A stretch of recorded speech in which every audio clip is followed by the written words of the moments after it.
Bakit ganyan ang damitan mo? Hindi naman daw ganun ang suot mo nung umalis ka. Huwag kang gumaya sa ibang kabataan dyan, ng ibang tao dyan na nag-alilakad ko noon, na manata ko noon. Pagkatapos, inuman. Yung iba, nag-aaway pa sa inuman. Yung iba, puro post na naman nakatoksikan. Yung iba, pasaway pa rin sa magulang. Ay, Friday, par. Baka hindi kasi ako payagan ni Mama tsaka ni Papa pag wala tayong kasama matanda sa alay lakad eh.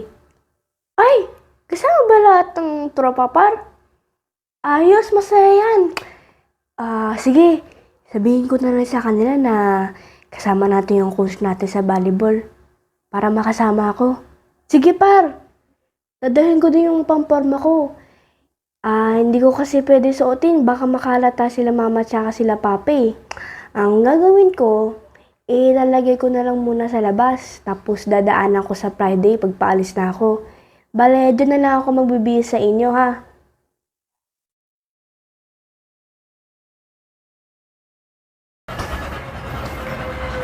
Ganito post nitong batan to. Tsaka saan lugar to? Last 3 days. Linggo, Sabado, Biyernes. Biyernes Santo? Sige yan yung usapan. Ni? Saglit nga. May tatanong ako sa'yo. O bakit? Ano ba yun? Ginagawa ako dun eh. Yung anak mo may post Friday, Biyernes Santo. Ano to? Ba't? Alam mo ba yan? Anong post? Tingin nga ako. Tingnan mo, puro sila nakaporma tapos tingnan mo yung mga comment nila. Yung iba parang bastos pa yung usapan. Meron daw ng bato ng ice tubig sa kanila. Kailan yan? Ba't? Alam mo ba yan? Post niya yan eh. Tsaka ano yan? Yan yung nagpaalam siya. Mag-aalay lakad daw sila. Ang sabi naman niya, kasama daw nila yung coach nila. Alilakad, ganyan mo pinaalis yung suot? Teka. Hindi ganyan yan yung damit niya nung umalis yan dito. Gisingin mo nga. Tatanong doon sa'yo, papa mo. O ka dyan. Upo ka nga. Ito ang post mo. Ayan, ang dami oh. Mga nakaporma kayo. Tapos may mga pagangsay-gangsay pa kayo. Yung comment section, Amanda, ayan, nagko-comment ka rin.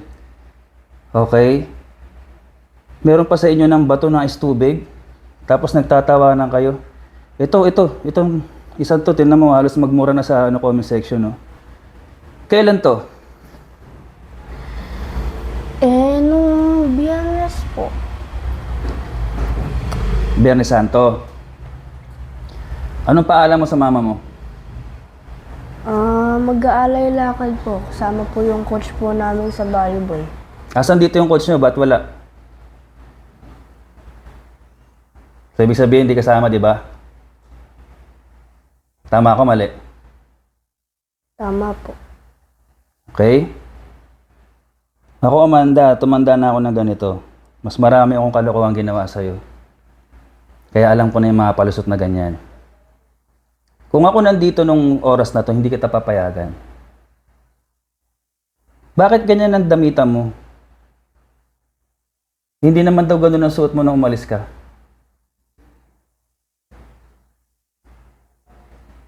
So niloko mo yung nanay mo para payagan ka, pero ang totoong pupuntahan niya, pormahan.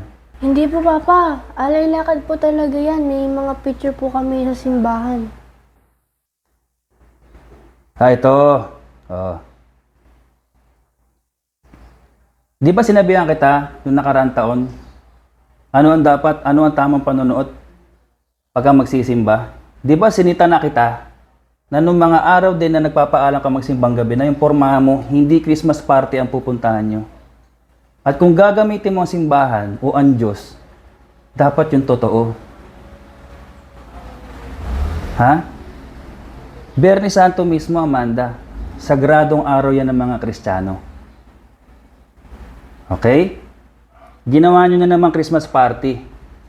Ginawa nyo na namang field trip. Naintindihan kita, bata ka, gusto mo mag-explore eh. Wala namang problema yan eh. Basta safe ka eh. Diba? Pero nagsinungaling ka na naman. Bukod sa wala kayong kasamang matanda, tingnan mo yung mga comment na mga kasama mo.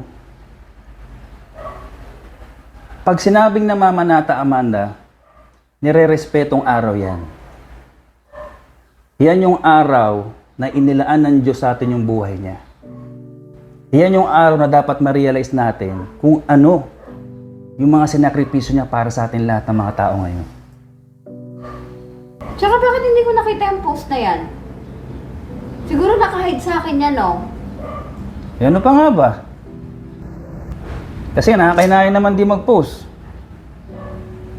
Para sa pormahan nila. Di ba sinabi ko sa'yo na wag mong ginagawang sangkalan yung sagradong paniniwala ng Kristyanismo para lang sa kalokohan na gagawa mo. Bilib ako sa'yo, wala kang bisyo. Nag-aaral ka naman mabuti.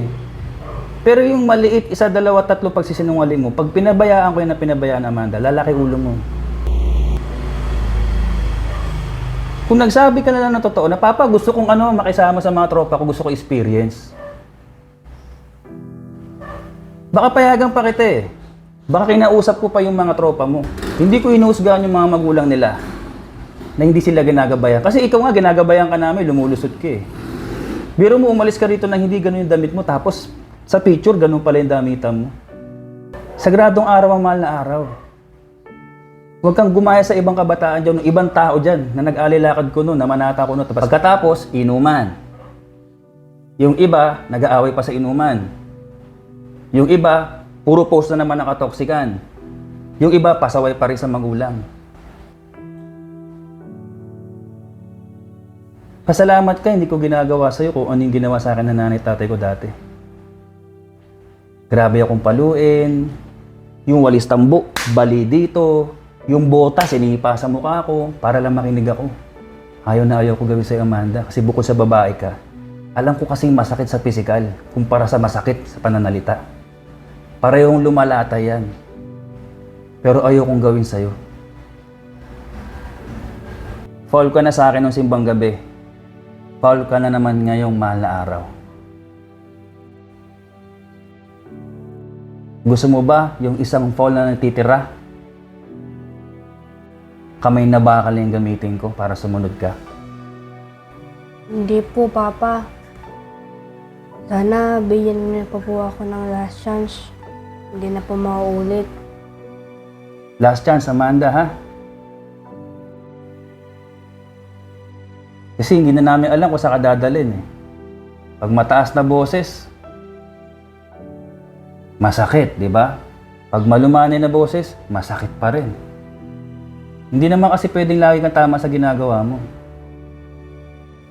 Tatandaan mo to, hanggat hindi pantay ang dalawang paa namin ng nanay mo, responsibilidad ka namin. At hanggat wala ka pa sa tamang edad, kami ang masusunod sa pamamahay na to. Ngayon, sasabihin ko sa iyo, hindi ako katulad ng ibang magulang dyan na masyadong yuyuko sa anak, na magmamakawa sa anak. Kung yan last chance na yan, sasayangin mo pa rin. Papalayasin kita sa pamamahay namin. Tandaan mo yan, ha? Opo, Papa. Yun na, maghahain ka doon. Ginawa ko na rin yung ginawa mo. Ang pagkakaiba lang natin, lalaki ako. At bilang magulang mo, hanggat buhay pa ako ang masusunod sa pamamahay na to. Tatambak ka pa sa mga taong plastic dyan eh. Talagang totoo nagbabago kayo sa mga kasalanan nyo. Gusto nyo magbawas sa kasalanan, patunayan nyo sa gawa. Pakita nyo sa gawa nyo na ginagamit kayo ng Diyos para magbago. Hindi yung ginagamit nyo yung Diyos para sa mga kagaguhan nyo.